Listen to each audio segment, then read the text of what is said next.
এই মেয়েটি অফিসের কাজের জন্য বাইরে থেকে 1 মাস পর বাড়ি এসে দেখে তার স্বামী পুরো ঘর অনেক নোংরা করে রেখেছে, যা দেখে মেয়েটি অনেক রেগে যায় এবং তার স্বামীর কাছ থেকে ফোন কেড়ে নেয় এবং তাকে টয়লেট সাফ করতে পাঠায়।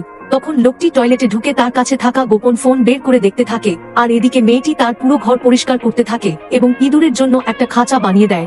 তারপর মেয়েটি তার বিছানা পরিষ্কার করতে যেয়ে দেখে কিছুতেই ময়লা পরিষ্কার হয় না, তাই মেয়েটি গদিটা ফেলে দিয়ে নতুন একটা গদি নিয়ে খুব সুন্দর করে তার ঘর গুছিয়ে নেয়। তারপর ইঁদুর মেয়েটিকে দেখিয়ে দেয় ঘরের নোংরা। তখন মেয়েটি সেই সব নোংরা পরিষ্কার করে নেয়, আর এরই মধ্যে অনেক সময় হয়ে যায়, কিন্তু মেয়েটি দেখে তার স্বামী কিছুতেই টয়লেট থেকে বের হয় না, যার কারণে মেয়েটি অনেক রেগে যায় এবং তাকে ডাকতে যায়, কিন্তু তার স্বামী কিছুতেই দরজা খোলে না। এদিকে সময় অনেকটা হয়ে যাওয়ায় মেয়েটি অনেক রেগে যায় এবং দরজা খুলে ফেলে, আর দরজা খুলেই মেয়েটি তার সাজানো টয়লেট দেখে অনেক খুশি হয়ে যায় এবং এসেই তার স্বামীকে জড়িয়ে ধরে।